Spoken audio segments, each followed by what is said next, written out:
수많은 성도들이 이렇게 고백하고 있으니 말입니다. 사실 예수님을 십자가에 못 박은 사람들은 로마 군병들이겠죠.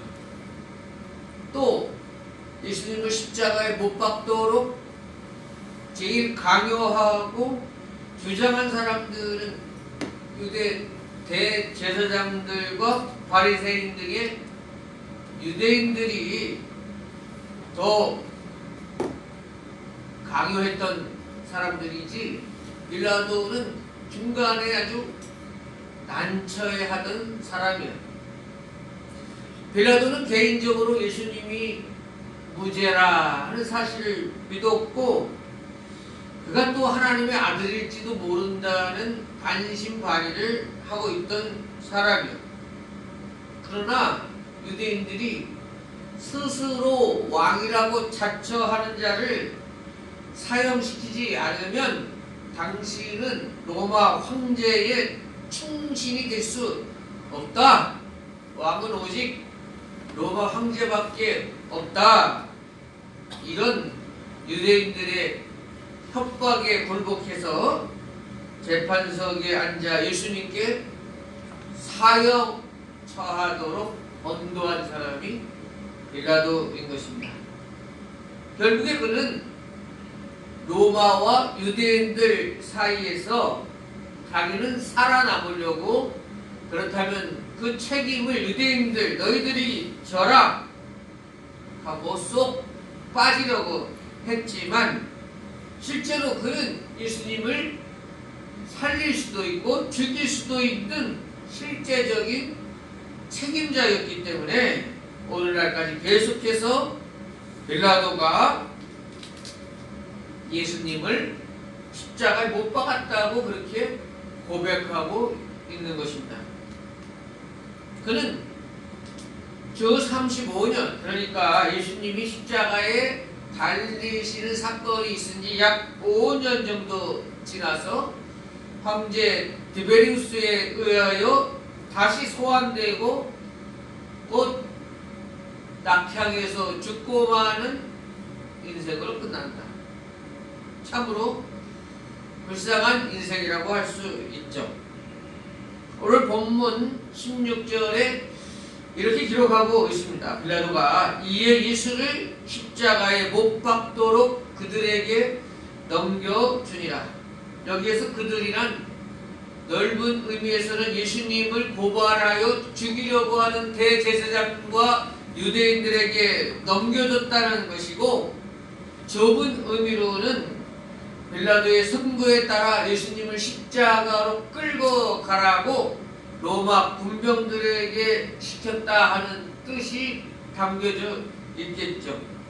그에 무슨 일이 진행되었는지 오늘 17절 18절에 보면 그들이 예수를 맡으며 예수께서 자기의 십자가를 지시고 태볼이라 하는 곳에 나가시니 그들이 거기서 예수를 십자가에 못 박을세 다른 두 사람도 그와 함께 좌우편에 못 박으니 예수는 그 가운데 있더라. 예수님이 십자가에 못 박히셨습니다. 골고다 언덕 위에 지금 3개의 십자가가 서 있습니다. 한번 상상해 보세요. 그런데 3개의 십자가 가운데로 예수님이고 양쪽에 있는 십자가에 못 박혀 있는 다른 사람들은 오늘 다른 복음서에 그들이 강도들이었다 이렇게 표현하고 있습니다. 각 십자가에는 한 명씩 못 박혀 있고 모두 옷이 벗겨진 채로 다 손과 발에 못 박힌 자국에서는 피가 흐르고 있습니다. 겉보기에는 예수님과 강도들과 전혀 차이가 나지 않고 똑같아 보입니다. 예수님은 좌우편에 있는 흉측한 강도들의 그 모습으로 죽어가고 계십니다. 강도 사이에서 강도처럼 죽어가시는 예수님. 이것이 바로 대제사장들과 유대인들이 원하고 알았던 것 아니겠습니까?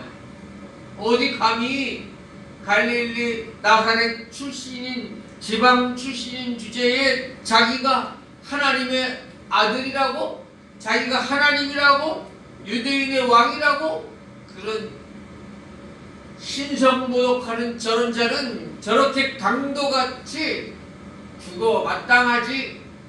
이것이 바로 대제사장과 유대인들의 생각이고 확신이었다 하는 거죠. 그리고 이렇게 모든 것이 다 끝나는 것 같습니다. 대제사장과 유대인들이 승리하는 것처럼 보이는 것입니다. 그러나 중요하게 19절에 이렇게 기록하고 있어요. 빌라도가 패를 써서 십자가 위에 붙이니 나사렛 예수 유대인의 왕이라 기록되었더라. 당시에 십자가 처형을 당하는 사람은 그 머리 위에 죄수의 이름 그리고 직책이나 죄명을 써서 붙이게 되어 있어요. 그래서 예수님도 십자가 위에 팻말을 붙이게 되었는데, 예수님의 팻말은 빌라도가 직접 뭐라고 썼냐면, 놀랍게도 나사렛 예수 유대인의 왕 이렇게 기록되었습니다. 십자가에 못 박혀 죽어가는 이 사람은 나사렛 출신 예수요, 그의 죄명은 유대인의 왕이라 하는 것입니다. 그렇습니다. 지금 나사렛 예수 그분은 유대인의 왕이요, 또 유대인의 왕이기 때문에 십자가에 사형당한다 하는 뜻입니다. 그 팻말을 본 대제사장들의 무리는 결코 동의할 수가 없었어요. 아니, 지금 유대인의 왕 노릇 하려다가 죽어가는 것이지 유대인의 왕은 아니죠. 그 길을 쓰고 이제 빌라도를 찾아가서, 아니, 팻말의 이름을 좀 바꿔 주십시오. 유대인의 왕이라고 쓰지 말고 자칭 유대인의 왕 이렇게 고쳐 주십시오. 이렇게 요구했어요. 그때 빌라도의 반응이 21절, 22절에 이렇게 말합니다. 유대인의 대제사장들이 빌라도에게 이르되 유대인의 왕이라 쓰지 말고 자칭 유대인의 왕이라 쓰라 하니, 빌라도가 대답하되 내가 쓸 것을 썼다 하니라. 내가 쓸 것을 썼다. 이것이 진실입니다. 이것이 역사입니다. 이것이 하나님의 뜻입니다. 본디오 빌라도는 유대인의 왕이시다는 것을 믿었습니다. 빌라도 총독은 유대인들의 요구를 이런지하에 거절했습니다. 아마도 빌라도 총독이 유대인들의 요청을 거절했던 것은 그가 영적으로 그 하나님의 아들이라고 확실히 믿어서가 아닙니다. 예수의 무죄를 확신했지만 하나님의 아들인지는 차마 몰랐을 것입니다. 그렇지만 자기가 유대인들이 자기한테 와서 협박해가지고 사형을 언도하게 만든 만큼 로마 제국의 총독으로서 자존심이 크게 상했을 거예요. 자기의 뜻대로 하지 못하는, 중간에서 이루지도 저루지도 못하는 자기의 그 속상한 마음을 여지없이 유대인들에게 보복하고 싶은 마음이 있었을 거예요. 그래서 유대인의 왕이라 이렇게 써서 어차피 죽을 사람인데 어떻게 써든 너들이 무슨 상관이냐, 이렇게 유대인들을 멋지게 골탕 먹이려고 하는 의도가 있었을 거죠. 그러나 우리 겉으로는 빌라도가 또 다른 속셈을 가지고 그 팻말을 유대인의 왕이라고 썼을지는 모르지만, 분명한 사실은 이것은 하나님의 행하심이요 하나님의 역사였다 하는 것입니다. 다시 한번 골고다의 광경을 머릿속에 생각해 보면 그 언덕 위에 3개의 십자가가 서 있다고 했는데 두 강도 가운데 예수님이 서 계신 십자가에는 분명히 유대인의 왕, 즉 하나님의 아들이요 만인의 구세주라 여기에 서 계시다, 이런 확실한 선고가 있는 것입니다. 그렇게 이 골고다 언덕에서 이 팻말의 가치는 측정 자체가 불가능한 것입니다. 20절에는 또 이런 말씀이 기록되어 있어요. 예수께서 못 박히신 곳이 성에서 가까운 거로 많은 유대인이 이 패를 읽는데 히브리와 로마와 헬라말로 기록되었더라. 예수님이 십자가에 달리신 곳은 아주 외딴 한적한 곳이 아니었다는 겁니다. 많은 사람들이 다 이리저리 오가면서 볼 수 있는 곳, 그곳에 세워졌고 히브리, 로마, 헬라말로 기록되었다 이렇게 말하고 있어요. 히브리어는 유대인의 전통적인 언어고 로마어는 로마 제국에 정복한 공식 라틴어가 되는 것이고 헬라어는 로마 제국 이전에 헬라 제국 사람들이 다 언어를 통일해 가지고 그 넓은 지중해 지역의 사람들이 다 헬라말을 쓰고 있었단 말이죠. 그러니까 이 예수님의 패 위에는 히브리, 로마, 헬라말로 기록되어 있다는 것은 이 골고다 언덕에 서신 예수님의 십자가는 온 인류의 죄값을 대신 지고 돌아가시는 만인의 구세주가 되신다. 이스라엘만의 왕이 아니라 온 인류의 왕이 되신다는 것을 온 천하에 공포하고 있다 하는 것입니다.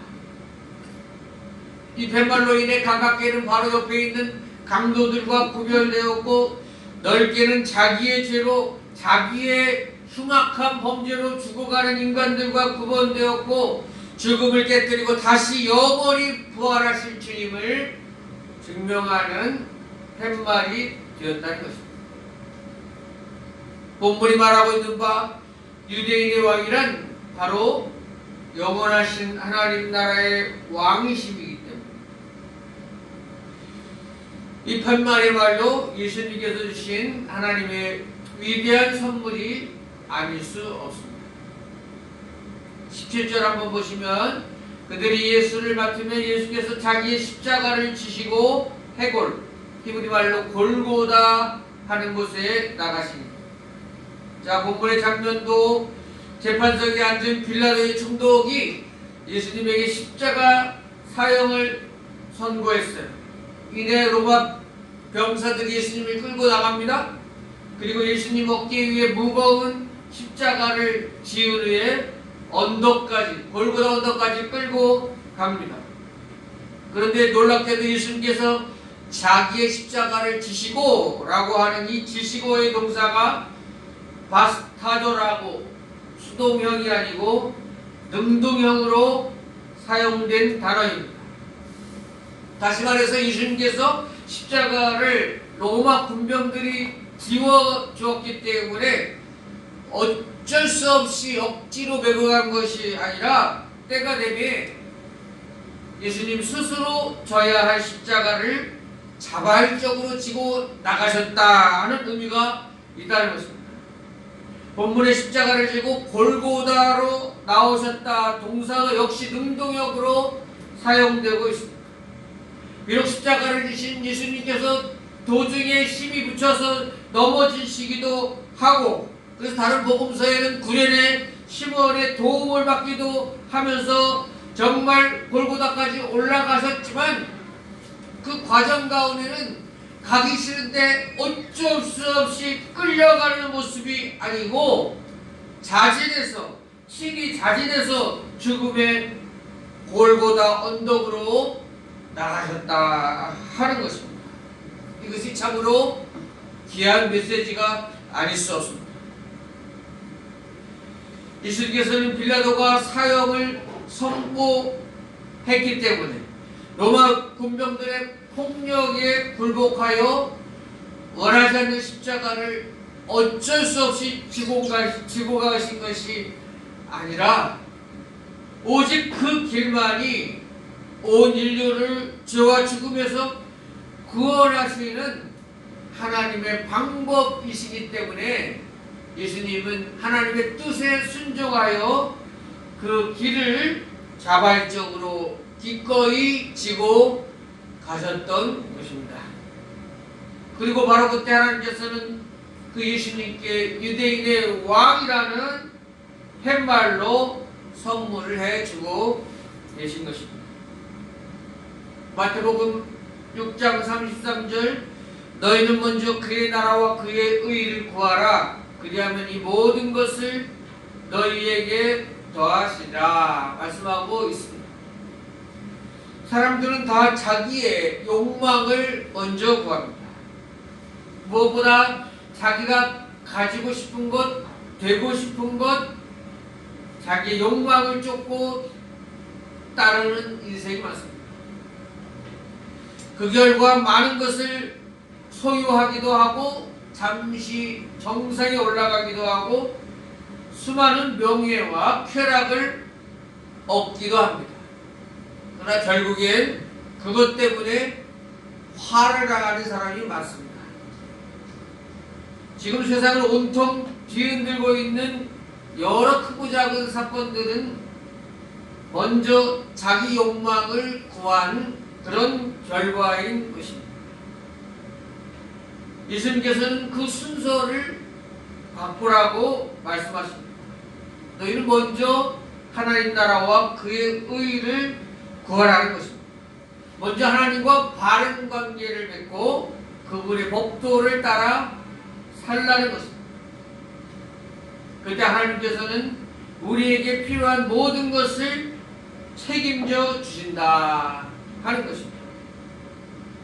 우리가 먼저 하나님을 바르게 쫓을 때 하나님께서는 우리에게 화근이 되지 않고 진정한 은총, 참된 복이 되게 해 주시는 것입니다. 예수님께서는 이 사실을 분명히 하시고 먼저 하나님의 뜻을 쫓아 십자가의 죽음을 자처하십니다.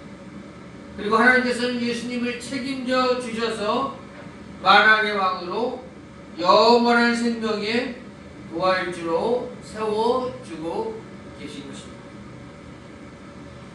말하자면 예수님께서는 하나님의 나라와 그의 의를 먼저 구하면 하나님께서 반드시 우리를 책임져 주실 것을 십자가 위에서 친히 증명해 보이시고 계신 것입니다.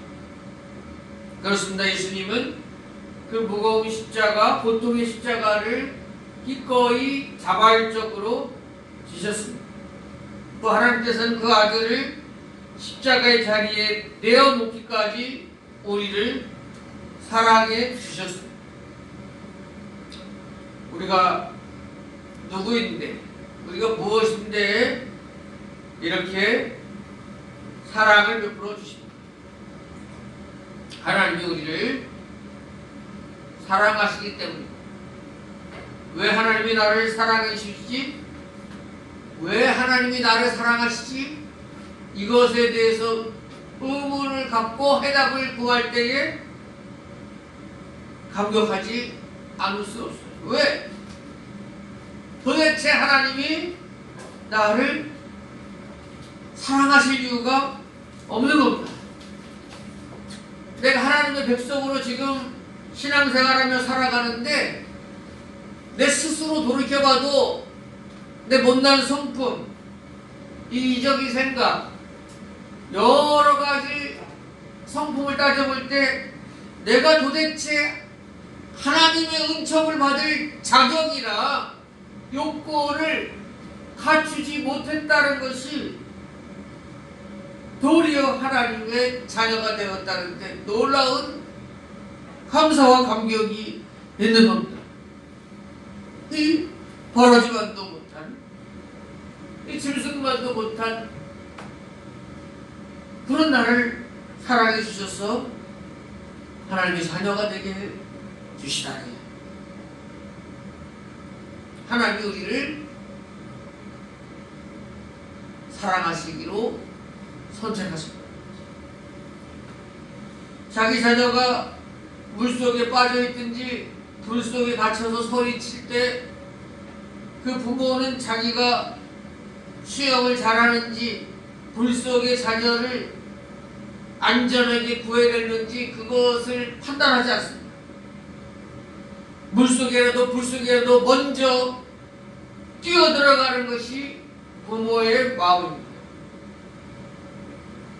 무엇이 그 목숨도 아깝지 않도록 물속에 불속에 뛰어들어가게 하는 겁니다. 사랑입니다. 자녀에 대한 사랑이 물불을 가리지 않고 그 위험한 곳으로 뛰어들어가게 하는 것입니다. 왜 하나님께서는 예수님을 십자가에 달리시게 하신 것입니다. 우리를 사랑하시기 때문에 그렇습니다. 예수님은 또한 우리를 사랑하시기에 자발적으로 그 십자가의 길로 나아가신 것입니다. 하나님의 사랑 때문에 예수님이 십자가의 그 계획을 세우셨습니다. 그 사랑이 결국에는 나를 살렸고 내 가족을 살린 것입니다. 말씀을 마치면서 이 사순절 기간을 보내며 그 사랑을, 십자가의 그 사랑을 깊이 되새기고 깨달으시기를 축복하여 진정으로 감사하는 기간이 될 수 있기를 바라요. 그 진정으로 눈물을 흘리며 감사하고 감격할 때, 그 부활절을 맞이할 때 얼마나 큰 기쁨과 환희와 감격이 넘쳐 나겠습니까? 사순절 기간을 보내며 그저 아무 생각 없이 맹수맹수 지내다 보니까 부활절을 맞이해도 그저 아무런 감정이 없는 거예요. 아무런 느낌이 없는 거예요. 그냥 계란이나 먹는 날이라고 생각하는 거예요. 그렇게 되지 않기를 바랍니다. 예수님의 그 십자가의 고통이 더 내게 느껴지면 느껴졌어요. 내 가슴에 와 닿으면 닿을수록 고난을 통과해서 부활의 기쁨은 더 크게 다가올 줄로 믿습니다.